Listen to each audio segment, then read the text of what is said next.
Hello, hello, everybody. Amy from Life Redesigned, where we grow through what we go through. Today, we are talking about delegation domination. This is one of my favorite things to talk about, and it's one of my favorite things to talk about, especially in business. And not to brag, but I also feel like I'm so good at it. So it also makes me just extra excited to be able to share my story with you and to be able to share the business that I've created with you and a little bit on how that was made. So let's talk about it. I first want to give you a little bit of background about my story. So I am the owner and founder of Flirt Fitness Studio. I started my business in 2013. 2023 is going to be our 10-year anniversary. Woohoo! So I'm super excited about that. But I started my business in 2013, and in 2015 opened a second studio. In 2016, opened a third studio. By 2018, I was licensed to franchise. In 2019, we were set to do a record sales year of almost $600,000 in sales. So then, as all of you know, COVID hit. So COVID hit and I had a baby. And within all of that process, stepped back a little bit, realigned everything, did a huge pivot, and just kind of like reevaluated on what I was going to do. I lost absolutely everything, but I realized that this was my heart. This was my soul. I still believed in what I was doing, and we opened up our doors. And within just a couple of years here now in 2022, from opening our doors, basically in the beginning of 2021, we were like the last to open and as a gym in Michigan. So basically in about a year and a half, after closing a studio, built my business back up to surpassing our 2019 sales goals this year in 2022. So I'm super pumped to really show you how I did this, not once, but twice. So let's talk about what delegation actually is. My hair is getting caught. Can you guys see this little, my hair's getting caught on this. Hold on. My son's homeschool project. Okay, sorry, hair's getting caught in that. Okay, so let's talk about delegation. Let's talk about what it is. So delegation is the transferring of ownership of like a task or transferring of responsibility to another person. The biggest thing to remember about delegation, it's just key. It's key for us as CEOs of our business and as business owners to be able to grow our business and then especially to scale our business. I mean, all of us know that we can't, even it's like, it's very similar to being a mom. As a mom, you just can't do everything. You can't. I mean, it's nearly impossible to do all the things, be everywhere, especially when you have multiple kids. There are things that we delegate as a mom, and in that role more than we actually realize. So if we delegate there and realize it there's no reason that we should try to be the end all be all in our business when it comes to being the CEO of something that we are trying to grow and scale. So before you think about delegating anything, what I want you to do is I want you to figure out what your strengths are. And I want you to sit on this for a minute because it's really, really important that you figure this out before you delegate anything. The reason being is that you don't want to delegate something that you are really good at. So I have a background in sales and I dominate at sales. I'm really, really good at it. And when you think about companies, there's like an operational standpoint. Or like an operational side of a company. And then there's a kind of like the internal / sales side of the company. So I am super, super good at this side. And like this side is like not as exciting to me. So I get fired up with all the roles that kind of happen over here. That's my background. That's my love. That's my excitement. So I know that's a strength of mine. I have a history of that. I've been around it my whole life. I'm a powerhouse when it comes to that stuff. I'm not so much a powerhouse when it comes to these operational things like accounting, admin stuff, marketing, like those kinds of things. Internal marketing through our system. I should clarify that.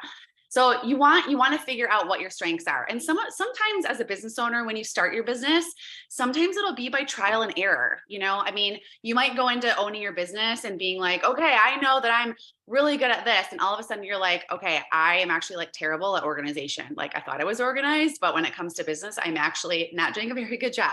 And that's okay. Allow yourself that journey, but keep a journal and write down like some good, solid strengths that you have that are like hands down without a shadow of a doubt, something you don't want to delegate. because you know, I should say delegate right away. You know that it's your jam. It's what you're good at. It's what you love to learn about. Okay, so think about that. Another reason you want to figure this out, and another reason why this is important, is that you don't want to delegate things. You don't want to delegate these things that that are your jam, that you're super good at. You want to make sure to delegate things that are like not of interest for you. It's like finding those people that that just have the strengths that you don't, and then using those strengths. And we'll talk about that here in a little bit. Okay, so yeah, for example, if your strength is sales and marketing, don't delegate that out. If your strengths are not organization, find someone to help you stay organized so you can follow the organizational system and get things done and be very, very, very effective when you're doing things. Okay, so my entire business career, like I was saying, is my strengths are sales, right? So like the internal, like I'm a people person. I love to connect with people. I love to genuinely hear about, their life and relation, and just connecting other people and building community. Like that's my heart, and that's my jam. And that's the whole reason that I built the brand that I did, was because of that why. So something that doesn't like fit into my drive of that is like, the organization, especially now, the organization of like, let's just give an example of like social media posting and the algorithm and all of that stuff. I have a toddler at home. I homeschool my son, who's almost 12. He's in year-round sports, and it's a lot. Like, oh my gosh, all of you that have 4 kids that are just doing all the things, I don't know how you do it. But so for me, I really, really have to choose like what I'm going to be doing, and how I'm going to be spending my time, because I literally cannot do everything. So social media for me is something that I delegate help with, especially because like all of the algorithms now are just getting so crazy. So I work with somebody, and I have a team of people that help me organize all of that. I cannot stand doing any sort of accounting, anything. Oh my gosh, what's so funny is that when I was in high school, I remember being a senior in high school, and I was like, I'm going to be a CPA. And then I took an accounting class, and I was like, wait, yeah, this is like not me. Anyways, if you're a CPA, good job. Congratulations, because that is such hard work for me. So for me, that's something I don't want to do my taxes. Like, I just don't want to spend the time on it. I have to like spend my energy and time elsewhere. So I delegate that out. I hire it out, but I had help with it and delegated it out beforehand. Okay. If you are just being a single mom at home, there's things that I have to choose. Like all in one day cannot do all the things that I necessarily want to get done. So I really have to be extremely understanding of what my strengths are. And maybe my strengths are not, making sure the house is clean. That's totally fine. Delegate it and ask somebody, maybe you can do some sort of trade with them. If they come and clean your house, maybe you can watch their kids for a day or something like that. But just don't be afraid to delegate. I guess that's like the biggest thing, is as you're coming into like what it is, don't be afraid of it. So step into it instead of being like, I'm scared. So let's talk about who we delegate to. So there's 3 different kind of like someones, I guess, that we would delegate to. And the first one is just someone that's really good at the task at hand. So let's take I'll just kind of like use my stories or my examples here through my business and what I've done. But as far as like admin assistant work goes, I have delegated that to, now I delegate that to people that actually either A, do that for their job, or outside of my business, or B, that are just really, really good. I know that they pay attention to detail. I know that they are, like, it's like that accounting thing, like checks and balances. Like, I just know that they're really good at it. It's the fastest and easiest way to delegate, to assign a task to somebody that already has experience, because they can just do it. You know what I mean? If I'm delegating to somebody that's an accountant, my taxes, they already do it. So that's a really great place and a really great person to delegate to. That's first and foremost. And can you do any type of trade with them? Like I was just saying. So do you have an accountant that you could exchange products with, or do you have like, service? For me, my brand is a service. So I try to exchange, and I mean, still, even though I don't even like need to now, I just still do it. I exchange services with my dog groomer. So the girl that grooms my dog we exchange, and I exchange my service with her service. And it's what we do as business owners. It works out really well. So can you exchange that? Can you exchange services? And do this as often as you can as you're getting your business up and running. People are just like, I don't have the money. I don't have the money. I don't have the money. I know I was there too. And I didn't have the money either. But what I did have was a service that I could offer in exchange for their expertise, for a job that they knew how to do way better than I could. So getting an accountant, hi, I need you to do my taxes. And in return, I will give you 6 months free classes, or whatever the dollar amount would be in exchange. So do that as much as you can starting out. Get creative. Can you walk my dog twice a day during the summer because I'm gone, as a mom, I'm gone on lacrosse tournaments, and during the day, I just really need to work. And that's the only time that I have. Perfect. Like exchange your service of like, hey, I'll give you a free couple coaching sessions if you walk my dog during the summer, or whatever. So just try to get creative. And that's the first thing that you kind of want to think about when you're delegating to somebody that's really good at the task at hand. Number 2 is to delegate to somebody that has an interest in the task at hand. So maybe I'm going to delegate my admin work, not to somebody that has done it before, but they actually have an interest in doing it. I don't have an interest of doing admin work.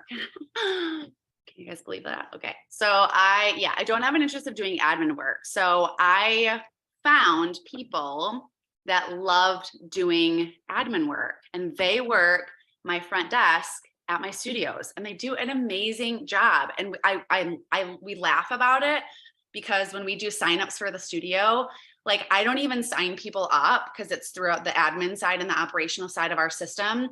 I actually allow the people whose job it actually is, I allow them to do their job. We're going to talk about that in a little bit too, but I actually funnel them through my front desk instead of me signing them up. So like I can do everything and every job in my business, but what I've done is delegated. So I've delegated to where like this makes sense for them to focus on this so that I can spend my time over here. And as you grow, you'll start to understand like, ooh, I really need to set my schedule of doing this and my time and my energy here, because that's what's going to grow and scale you versus, typing in into your system like new addresses and birthdays and stuff like that. Give that to somebody that's an admin that you can either trade services with or pay per hour. So the first one was delegate to someone that is good at the task at hand. Or number 2 is delegate to someone that has an interest at the task at hand. I mean, the chances are too, if they've never done it before, but they have an interest in it, they're probably going to do some sort of research, and they're going to ask a ton of questions along the way. And that's really, really good. That's really, really positive. That's what you want, because they're going to complete the task in a way that is very efficient and very effective, because they're going to care about it. Okay. They're going to like bring in that sense of purpose because they like it and it brings the fire within them.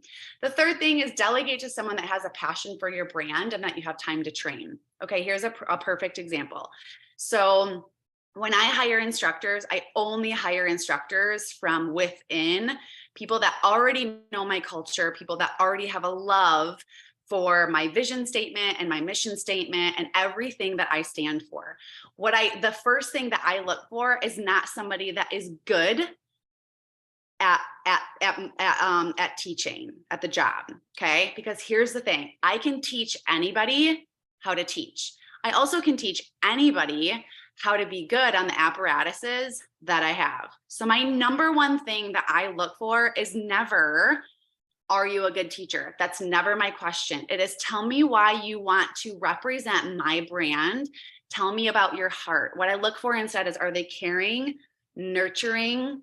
Do they have that mother-like instinct to be able to listen well? Do they have patience? Are they comfortable being around women of all different backgrounds, shapes, sizes? Do they want to empower women? All of that, it matters, because that's going to be the underlying drive that when I teach them and when they, fall into those the stepping stones of how to get there to be a final certified instructor, this underlying foundation of them loving my brand and caring about my brand is actually going to help them grow into their position. Okay. So they've got to have a passion for your brand. But that would be something that would be a little bit different because you'd have to have the time to train them. So if you don't have the time, maybe take a look at steps 1 and 2. So let's talk about why we want to delegate. We talked a little bit at the beginning about this, about, that we can't do all the things all the time. I think we all know that. But the biggest mistake that we can make as a CEO is trying to do everything ourselves. I cannot explain to you how non-efficient this is. Okay. It's just not. If I go through every single step that my company needs to run, it would take me forever. Instead, I delegate, and then I'm able to create a schedule that allows me to get 8 hours of sleep at night, to be flexible with my working hours, to have specific shifts of when I work, time with my family, field trips with my kids, going every single weekend when my son has tournaments, being home with my daughter as she's a toddler, and being able to homeschool my kids. So we have to be able to be brave enough to delegate, because we just can't be everywhere at the same time. The other thing is that it creates crazy creativity within your staff. So, for me, a couple years in, my system was created. And that's like, those of you guys that have been following what I'm doing, like a system for me it's my jam, and delegation is part of that system. Why we're talking about this, like drop me a 1 in the comments if you are the CEO of your company and you have delegated before. Drop me a 2 in the comments if delegation is just like scary to you, like if it's new to you. Okay. I want to hear a little bit more from you. So drop me a 1 in the comments if you're listening to this and you're like, yep, I've delegated before, but it just kind of like, I need some pointers. But 2, if you're like, it freaks me out, I don't even know how this is going to work, let me know. I kind of want to know where you're at. And I want to hear more of you, and I want to be able to share more with you on how to get you to a place that is peaceful. Okay.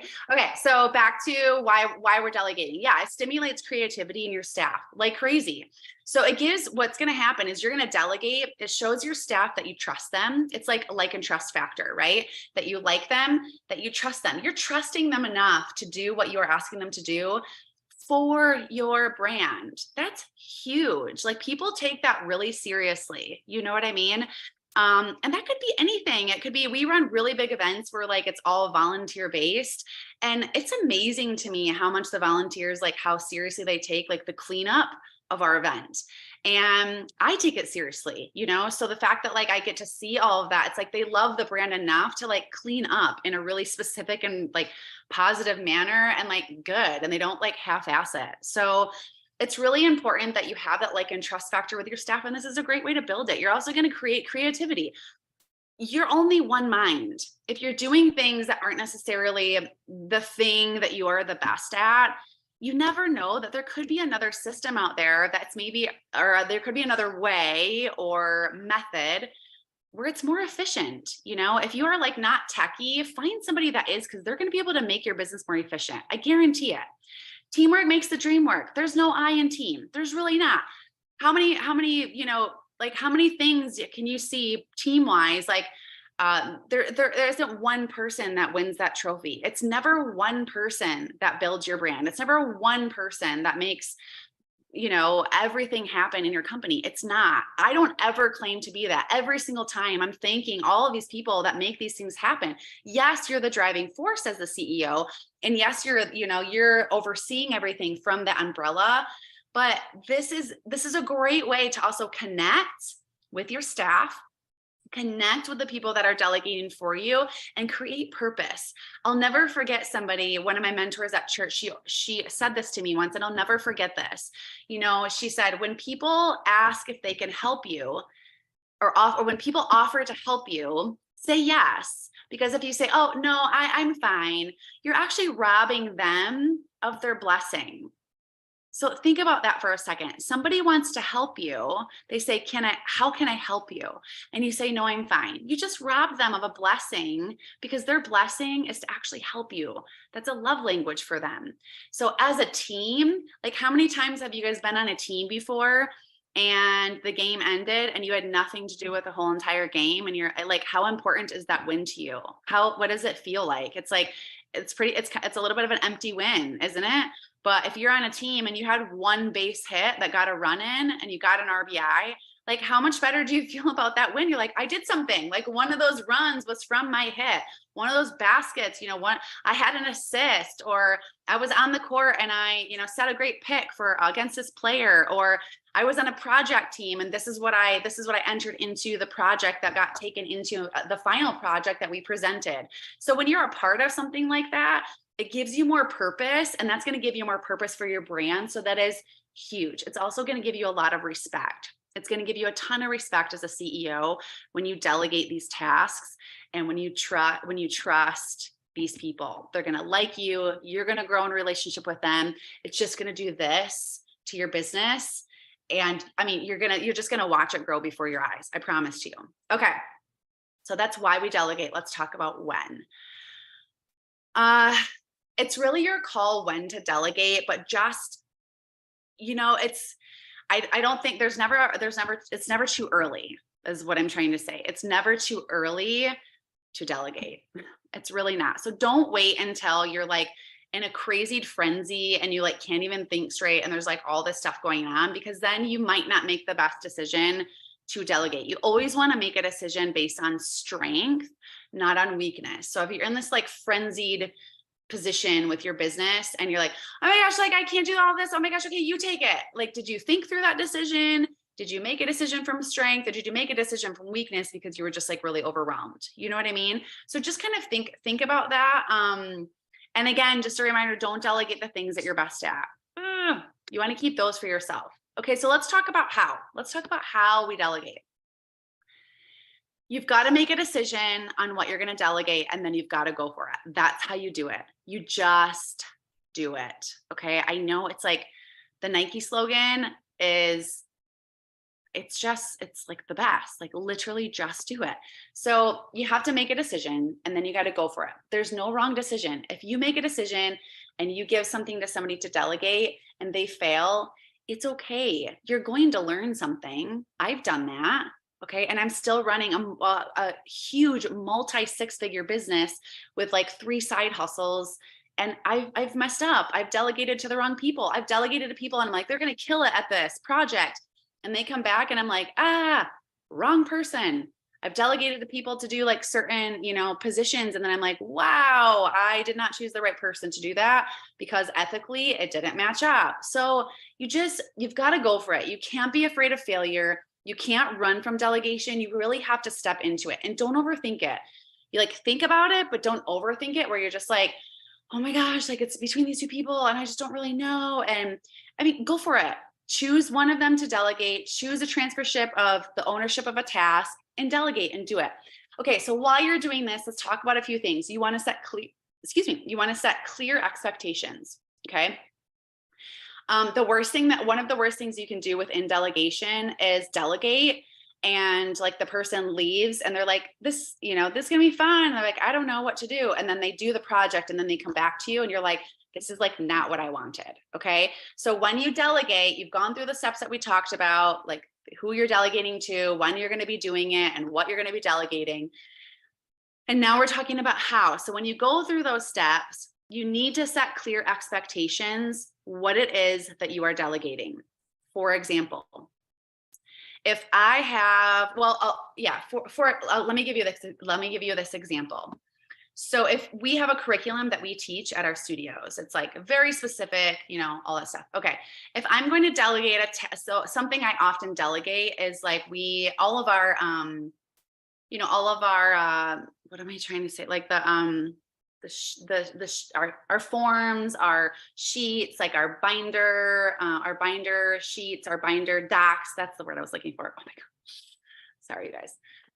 So all of our docs and all of our, whether it's Word or PDF, so all of that has like the same header, the same footer, just like you would see in like any other company, right?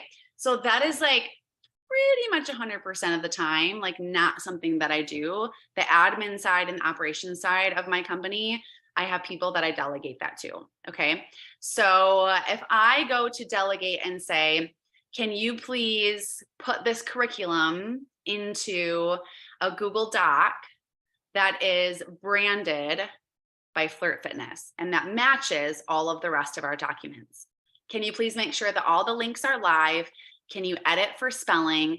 And then let me know if there's anything that I need to do at the end. Okay, there is my clear expectation. If I don't set that expectation and I just say, can you please edit this document? Do you see how that is completely different? I could be getting back a completely different document that is like, they rearranged my whole curriculum. Well, for me, my curriculum is worth thousands of dollars. So that's not what I want. You know what I mean? So you need to make sure that you're very clear when you set those expectations. Write them down, document the expectation, and create some form of communication between you and the person that you are delegating, or you and the team that you are delegating to, that states the clear expectations, okay? Make the ask. So after you state the expectations, this is what I want done. Are you up for me delegating this task to you? Say it. Be clear when you say it. Don't say something like, do you want to do that? Be very clear and say, are you interested in me assigning this task or delegating this task to you to be done by June 20, 2023? Be very specific. So they say yes, you get that communication going. Like, that is a commitment. It's a verbal commitment from them and a commitment to you that they know exactly what they're doing. For us, like, we have an offer letter. So everybody that we hire signs a trainee agreement and they sign an offer letter. So that's our ask to say, is this exactly what you want to do? They check the boxes and they sign their name and we sign, and then we go and then we start the training process. And we have a communication channel. We use Slack. We have a communication channel that we start as we go through their training program. Okay. And we lay that out. These are the days you're doing this. This is what we expect from you. This is what you can expect from me. Set the goals. Okay. So number 3 is set the goals. Set the goals with them, write it down. By this date, I want you to have this done. By this date, we should be here. And then by this date, we'll set a meeting, to finalize everything. Let them know where they should be at. Have check-in points for them. Set the goal of what it is that you want. At the end of this, what I want to receive is A, B, C, D. Okay. Again, coming back to those clear expectations.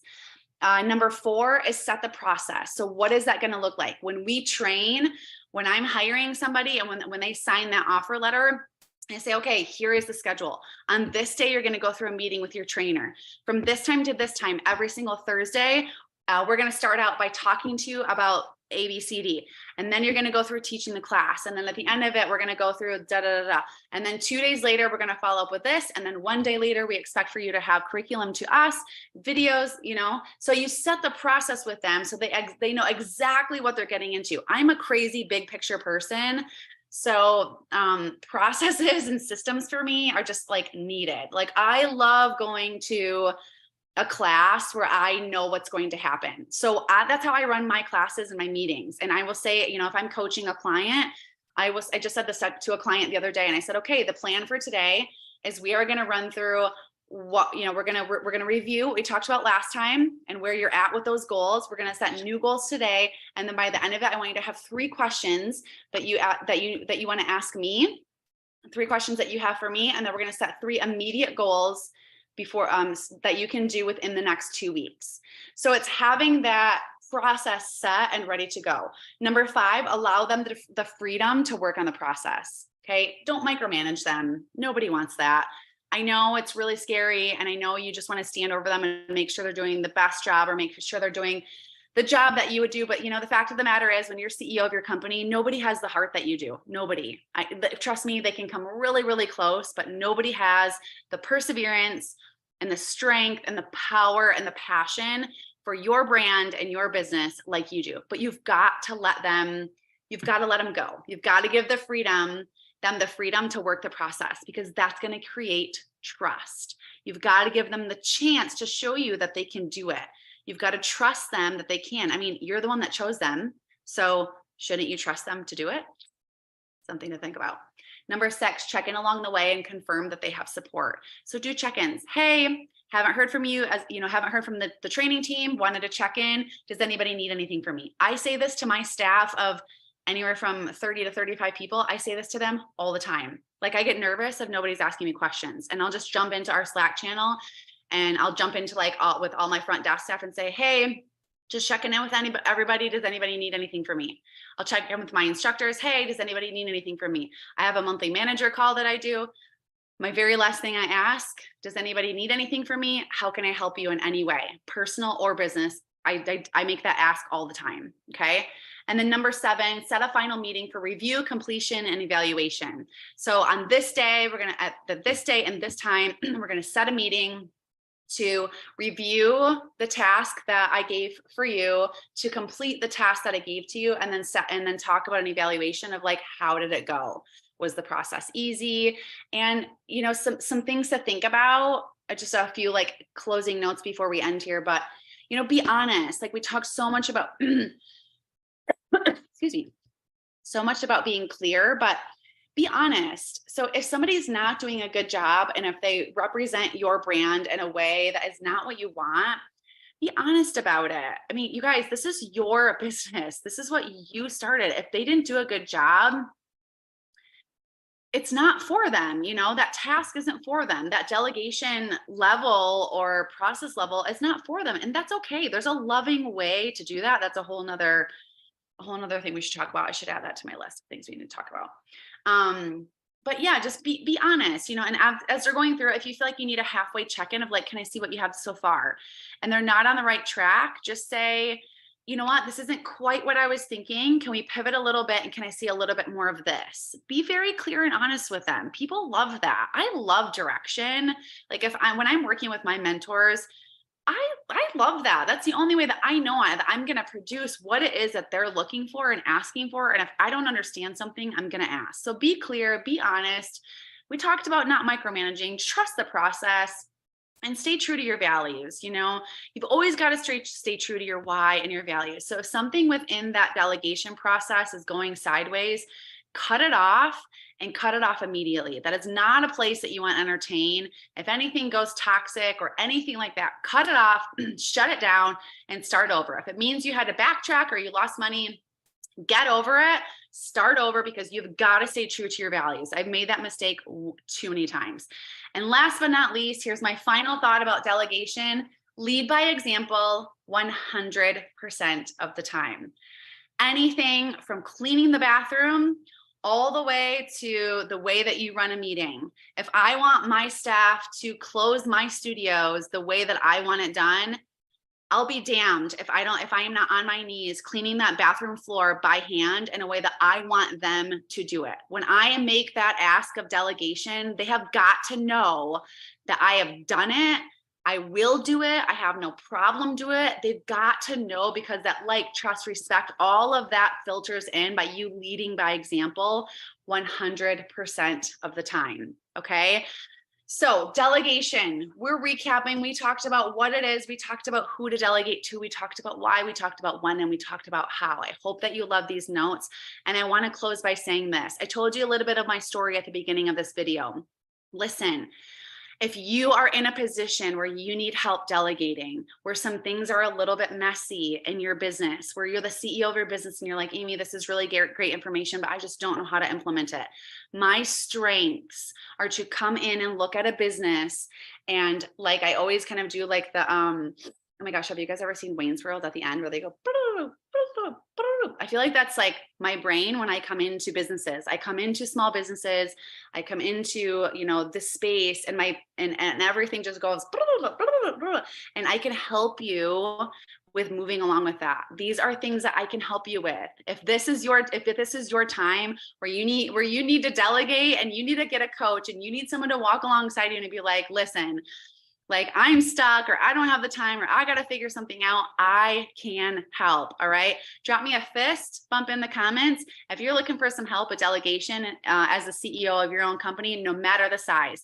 I know you can rock this out. Give me a fire symbol if you're going to implement something, and give me in the comments one thing that you are going to implement. If there's one thing, I want you to focus on leading by example and practice on delegating one thing. Let's talk in the comments about what we're going to delegate. I want to hear from you. Okay. I want to hear in the comments what you're delegating right now and what you're going to delegate in the next couple of weeks. Thanks for joining me live tonight, you guys. I can't wait to talk to you. We've got a couple things coming up, so make sure to keep up with the events in the group. And I will see you soon. Thanks for listening to Delegation Domination with Life Redesigned with Amy O. I'll see you guys later. Bye-bye.